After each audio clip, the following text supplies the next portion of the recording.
Good morning students आज हम chapter 13 पढ़ेंगे, पाठ 13 पढ़ेंगे, जिसका शीर्षक है दो कलाकार। इसके जो लेखक है वो है मनु भंडारी। स्टूडेंट्स, लेसन का इस पाठ का सार समझने से पहले हम कठिन शब्द अर्थ देख लें। गलतफहमी का अर्थ होता है किसी की बात को गलत समझना। घन चक्कर का अर्थ है जिसे समझना आसान न हो। निरर्थक का अर्थ है जिसका कोई अर्थ न हो। सामर्थ्य का अर्थ होता है योग्यता, शक्ति। स्टूडेंट्स, ये जो हमारा पाठ है दो कलाकार, वह एक कहानी है। पाठ का जो प्रकार है वह कहानी है। यहाँ पर कलाकार सुनकर कई सारे कलाकार हमारे मन में उभरते हैं। चित्रकार, संगीतकार, इस तरह से नाट्यकार, इस तरह से कई सारे कलाकार हमारे जहन में उभरने लगते हैं। स्टूडेंट्स, इस पाठ में, इस कहानी में दो मुख्य पात्र हैं। एक है चित्रा, जो कि चित्रकार है। जो चित्रा है वह एक चित्रकार है, और दूसरी है अरुणा, जो कि समाज सेविका है। स्टूडेंट्स, ये दोनों चित्रा और अरुणा एक अच्छी सहेलियां हैं।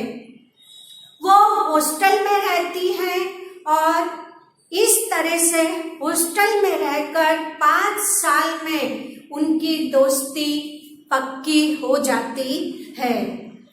दोनों को एक दूसरे के बिना बिल्कुल अच्छा नहीं लगता है। चित्रा जो है उससे अरुणा का समाज सेविका का काम अच्छा नहीं लगता है। चित्रा हमेशा अरुणा का मजाक उड़ाती रहती है, लेकिन अरुणा जो है उसे समाज की सेवा करना अच्छा लगता है। एक दिन अचानक चित्रा आकर बोलती है कि मेरे पिताजी का पत्र आया है और शायद मैं कुछ ही महीनों में विदेश चली जाऊंगी। अरुणा थोड़ी निराश हो जाती है और उसके बाद दोनों सहेलियां अपने अपने काम में लग जाती हैं।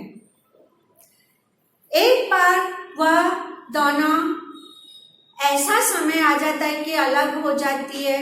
एक बार अरुणा और चित्रा फिर से मिलते हैं और वह एक सड़क से जा रहे होते हैं। वहां पर अरुणा देखती है कि 2 छोटे छोटे बच्चे एक बूढ़ी औरत को लिपट कर रो रहे हैं, और अरुणा वहीं पे खड़ी हो जाती है और चित्रा उसे छोड़कर चली जाती है। अब चित्रा भी विदेश चली जाती है और अरुणा अपने समाज सेवा के काम में लग जाती है। बाढ़ आती है, बाढ़ बहुत भयंकर आती है।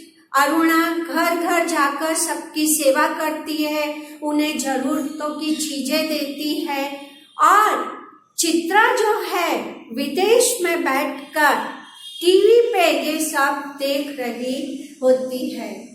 चित्रा वही टीवी पे जो उसने देखा वह अपने चित्रों में उभारती है। चित्रा के चित्र इतने मशहूर हो जाते हैं कि भारत में उसके चित्रों की एक प्रदर्शनी लगती है और उसमें उसके वही चित्रों को लिया जाता है जो उसने बाढ़ आने पर बनाए थे। उसके 3 चित्रों को उस प्रदर्शनी में रखा जाता है। अरुणा उस प्रदर्शनी में जाती है और देखती कि अरे ये तो चित्रा के बनाए गए चित्र हैं और वह चित्र बिल्कुल वैसे ही हैं जैसे उसने साक्षात देखे थे, जैसी परिस्थिति उसने सामने देखी है। अरुणा बहुत खुश होती है और वह चित्रा को याद करती है। कुछ साल बीत जाने पर वह चित्रा देश में वापस आती है और वहां पर वह देखती है कि अरुणा ने एक चित्र बनाया कि एक बूढ़ी औरत से 2 बच्चे लिपटे हुए हैं और वह चित्र बहुत ही मशहूर हो रहा है। सभी लोग उसकी तरफ आकर्षित हो रहे हैं। चित्रा अरुणा से मिलती है और कहती है कि तुम्हारा ये चित्र बहुत ही मशहूर हो रहा है, लोग बहुत पसंद कर रहे हैं, विदेश में भी तुम्हारा ये चित्र बहुत बिक रहा है। अरुणा खुश हो जाती है, लेकिन कहीं ना कहीं उसके मन में दुख भी होता है।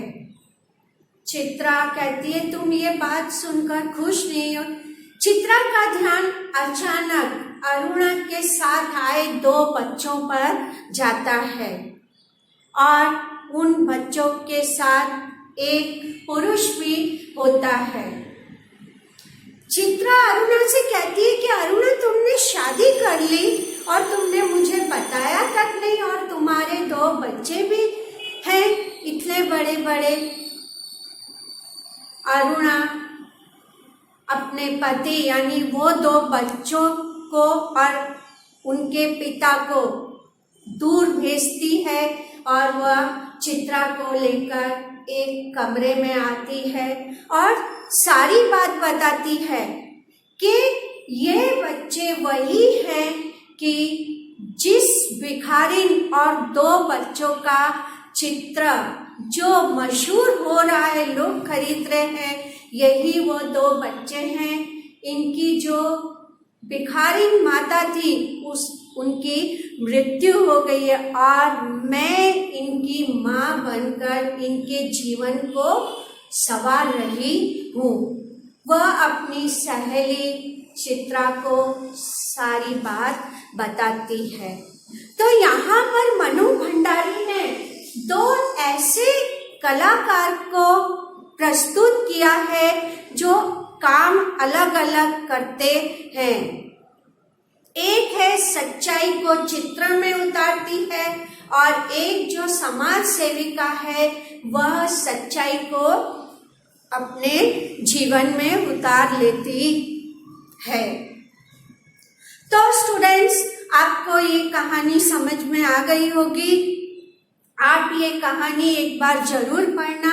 अगर आपको कुछ समझ में नहीं आए तो आप मेरे से पूछ सकते हैं। स्टूडेंट्स, इसके प्रश्न उत्तर आपको लिखने हैं और जो इसका व्याकरण का भाग है वह मैं आपको लिखवाऊंगी। धन्यवाद।